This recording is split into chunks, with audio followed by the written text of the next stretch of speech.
to a division of publishing. That's the entertainment division, which I will be running.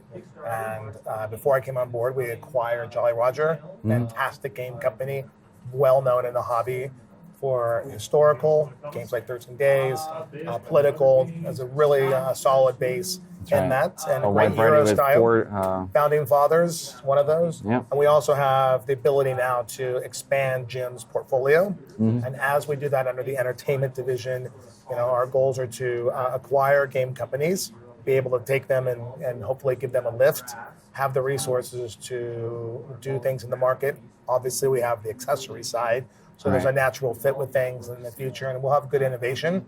I think we can be assured that all your games will have room for sleeved cards. They'll have room for sleeved cards. That's a convenient. Convenient lead-in. Yes, it's the number one question I get. Yes, we'll be creating games that will hold sleeves and cards as well. Right. So with that, we have two other games. I know as well. Yeah. Well, what's how do you get from those two games? Also, Dia de los Muertos is coming back. Dia de los Muertos is coming back. We didn't bring that over, but we do have it at the booth. So if you want to take a product shot, you certainly can. Eric liked it when it was the original small card stock. Oh yeah, a lot of people. He's been a Dia de los Muertos fan. 14, 15 years. Yeah, those were the square cards, the quartet cards. Square corner. Yep. Yeah, Sam. Yep, that he sold in the little baggies. I'll let you lead into those games since we won't have a lot of time left. Okay.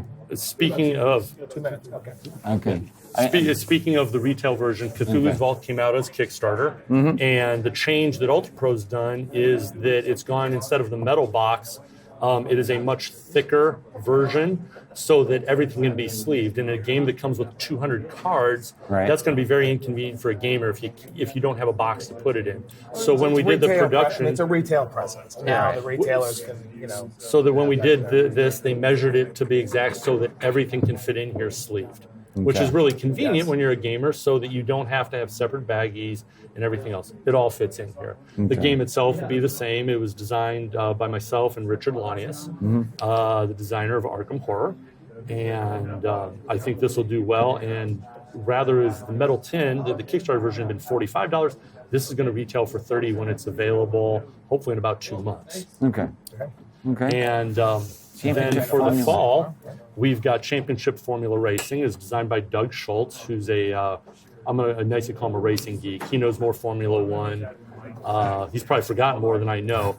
And it was inspired by the old 3M racing game Speed Circuit. And real quick, this is a mock-up, so it will be a little different than this, but very similar with the logo should be. Okay. So there's lots of racing games. So what makes this different is this is strategy based. There's not dice rolling for your position. You build your car, you choose your speed, and he used a lot of the data, the telemetric data from the racetracks to determine the tracks, the proper groups. So each of the racetracks in the game will race like the track in real life. There's not been any wonky, well, we've got to change this so that the game works. But the critical thing that I think is awesome with this is we had talked about to have a good racing game, you have to have 6 or 7 players to have a good race. He has created a system for the historical tracks in here with historical racers. So like Alain Prost will be included, Jackie Stewart, Niki Lauda will have cards so that on each of the tracks, if it's just you and me and we have 2 players, we can grab 5 or 6 of the historical drivers and we can still have a cool 8-car race with each of these historical drivers who races differently. They race as they did in real life. So if you have a driver who is aggressive and wanted to pole from the start, his card will allow you to do that. One of the comparisons that's been made is, that's kind of like Stratomatic racing. To a point, yes, that they're going to try and do that realistically, but within the racing game, I mean, that would be great so that if you can beat Niki Lauda, that's an achievement when we're racing against each other and the game. You don't have to have 6 or 7 people to play a good racing game now. And it scales up to 12 players, which is really nice. So we also will have pre-painted minis, sculpted, beautiful Formula One cars in the box. And then we're also going to be looking at doing different vintage types for legendary or type cars over that grew over time. So that's going to be really neat. With room for sleeve minis. Room for sleeve minis, yes. To be sure. Yes. Take care of it. That's right. That's perfect. Well, thanks very much for the overview. Eric, thanks you guys for BGG. We appreciate all that you do. Glad to do it. No. Yes. That's right.